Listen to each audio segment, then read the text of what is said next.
Hey guys, and welcome back to AP Euro. Today's video is going to be over 1.1 through 1.4 topics because we had a 3-day weekend and I low-key became procrastination station and I did the reading guide kind of the last minute type thing.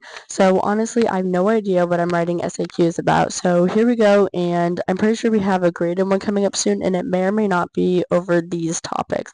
So we're going to make a video so everybody can pass their SAQ grade. So this one, I'll probably tell you to highlight a little less than I usually do because this one I'm just trying to honestly get this quick and done and out for y'all because I have no idea what I'm writing, and I have class tomorrow for Euro, and we're practicing more with the SAQs, and I feel as if it's on these topics again, so I am trying my hardest to just like get this video done, get it out there, edit it. I mean, easy stuff.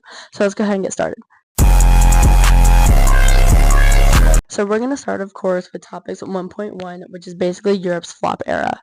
After the fall of Rome, Europe entered what historians call the Middle Ages. You can also highlight Middle Ages. And it was basically Europe's awkward phase because we had wars, we had famine, we had the plague, and it made life tough. And there weren't a lot of cultural and intellectual glow-ups going on, so honestly, you probably won't get a ton of SAQs about topic 1.1, and this is why if you see an SAQ saying cultural or intellectual changes happening, I would not write about topic 1.1 is my advice. So the Catholic Church, which you can highlight, was one big authority, and it was kind of like the strict parent that's like keeping everybody in line and centered, and you do not step out of line. But in Italy, things did look different. City-states such as Florence and Venice got rich basically from trade and banking. So the famous Medici family in Florence, they used their wealth to become patrons of the art. So highlight patrons of the art and the Medici family. So patron of the arts, what does this mean? So this basically means the Medici family, they paid artists to create these like beautiful works to show their status and power. This money combined with the revival of Greek and Roman culture and old classic text, this all created the Renaissance. And if you don't know this, Renaissance is a literal definition, means rebirth. And that was the goal, to rebirth. So let's go ahead and get into topics 1.2, which is basically the Renaissance glow up. So the Renaissance was basically Europe's chance to revive itself. Now for your SAQs, and it asks you about an intellectual movement that happened in Unit 1.2 or just Unit 1 over, you can say humanism because the intellectual movement during it was humanism, and you can highlight humanism, which, like I said in 1.1, how they were trying to revive classical Greek and Roman culture and text. Well, humanism focused basically on the study of classical text, a ton about human potential, and a secular life instead of just devotional to religion. Also, if you don't know what secular means, secular is an existence that doesn't revolve around religion or its beliefs. So Petrarch, who's pretty important, you should highlight, he is often called the father of humanism. And he's actually the one who pushed for the recovery of the Greek and Roman cultural classical text. So during this period, like I said with the Medici family in Florence, art was basically transforming. So painters and sculptors started using perspective, you can highlight perspective, to create realistic 3D sculptures and paintings. Michelangelo's David, so Michelangelo David is not a person, Michelangelo is the artist, and David is the sculpture he made.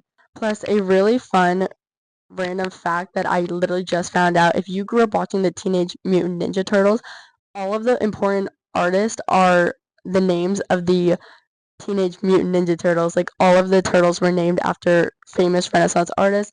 Like you have Michelangelo, Raphael, Donatello, Leonardo, and I know I'm forgetting one.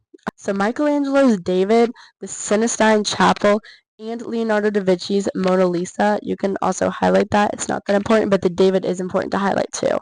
These art pieces showed how different the Renaissance art looked compared to medieval art. So the biggest technology upgraded around this time was the printing press, and it was invented by Johannes Gutenberg in 1450. So just like supply and demand, because of this, people don't want to read books as much, and the prices for books became less expensive because they were all reading the printing press. So more demand for the printing press, less demand for books, so not a lot of people wanted to read books anymore. So the main idea about the printing press was its goal, and what it really did do was it was supposed to spread ideas quicker and faster across Europe.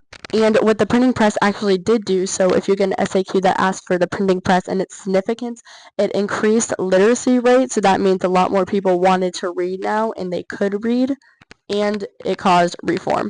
Like, for example, when we had that SAQ about the Northern Renaissance art versus the Italian Renaissance art, you cannot take my good Leonardo da Vinci from the Italian Renaissance art and put him in Northern Renaissance. You just can't do that because he was not in the Northern Renaissance.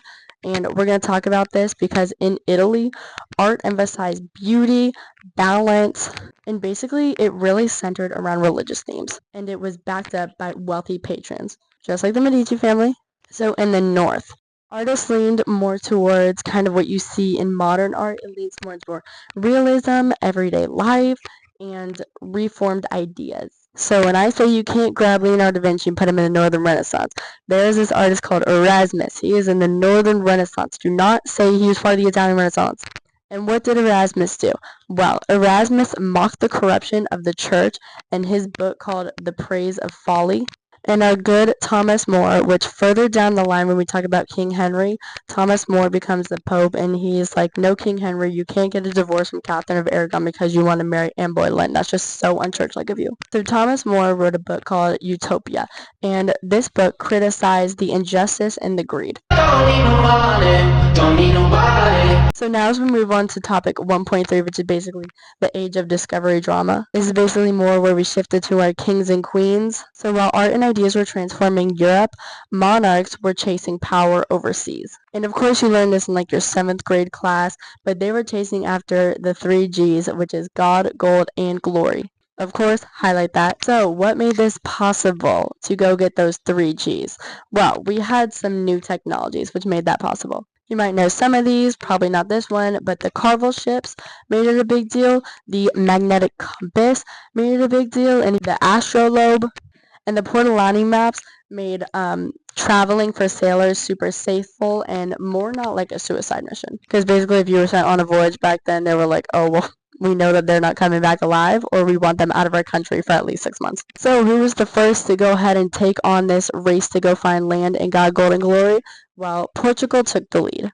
So with Prince Henry the Navigator funding all of these expeditions, Portuguese sailors were actually the first to map Africa's coast. So Vasco da Gama actually reached India in 1498, proving that you could directly sail there. Like just in a straight line, you don't have to go through all of these like seas and mountains and countries. No, you could just go straight there. So as people are hearing about this in Portugal, also, this Spain hearing on this, and they're like, wait, we got to get on this too. So Spain gets on this boat too. Now, if you listen in our lesson where we talk about all those like family trees and stuff, you will know that Ferdinand is the king of Spain, and he actually marries Queen Isabella, who was a queen of a different country, different region, and he was like, well, shoot, Isabella's doing great things for her country. Let's marry her and let's unify. So their main goal in their marriage was to unify countries and basically make allies with Spain. But that's beside the point, because as Ferdinand and Isabel as king and queen of Spain, they actually funded your boy Christopher Columbus in 1492. So what was Christopher Columbus's main goal? Well, his main goal was to try to find more land in Asia. And what did he claim he did? Well, that's a different story. So he thought he found a clear route to Asia, which in fact it was not. He actually ended up in the Caribbean, which opened up Europe to the Americas. What does this lead to? Since we in America had the Native Americans and basically our people in Europe had no idea that this even was land. So this led to colonization and exploration of indigenous people. So basically what that means is we learned about this in I swear we learned about it last year. Maybe not, but I can't remember what it is now. It was something in Oklahoma, but when Americans came in and they kicked off Native Americans being like, hey, we're trying to build here, we're trying to do land, would you mind going into the was it called the reservation? Something reservation. But yeah, they kicked the Native Americans off and were like, hey, Europe's gonna go right here. And of course, this led to the Columbian Exchange, which if you have lived under a rock and just do not care about history in your past years of learning this, you would know that the Columbus Exchange was the massive transfer of plants, animals, spices, and worst of all, diseases, and it traded these between the Old and the New World. Moving on to topic 1.4, which is, we're going to call it the power couple of Europe. So back in Europe, monarchs were trying to strengthen their control back at home. And historians call them the new monarchs, so highlight new monarchs, because they centralized power and they cut down the influence that the nobles and the church had. So who were these power couples? Let's get into it. First of all, we got Ferdinand and Isabella of Spain. Like I said, why did they marry? They married to unite Spain. They completed the Reconquista, which basically was driving out Muslims in 1492. They expelled Jews, enforced Catholic unity, and funded Columbus. Now let's talk about a little bit more next to Spain. We have Louis XI of France. So as you know from previous times, France and England were in the 100 Years' War for hundreds of years. So Louis, it is spelled like Lewis, but it is pronounced like Louis, so that's why I say Louis, and not get y'all confused, because majority, when you talk about these kings and queens in Europe, spelling counts on these SAQs. So he rebuilt royal authority after the 100 Years' War, and he laid down the foundation for French absolutism. Next on, we're going to go up to England, which was France's fighting buddy in the 100-Year War, and this is not to be confused with Henry VIII with the 6 wives. He is a separate guy. So this is his dad, Henry VII of England. He ended the War of Roses, started the Tudor dynasty, and reduced noble power through strong monarchy. So what should you take away from all these rulers? Well, to summarize it up for y'all, these rulers created stronger centralized states that set the stage for modern Europe nation states. So let's get on to my lazy people who skip to the end and ask for the recap. Topic 1.1, Europe's awkward Middle Ages, which leads to Italy's wealth sparks the Renaissance. Topic 1.2, which was the Renaissance glow up, humanism, new art, printing press, Italy versus Northern styles.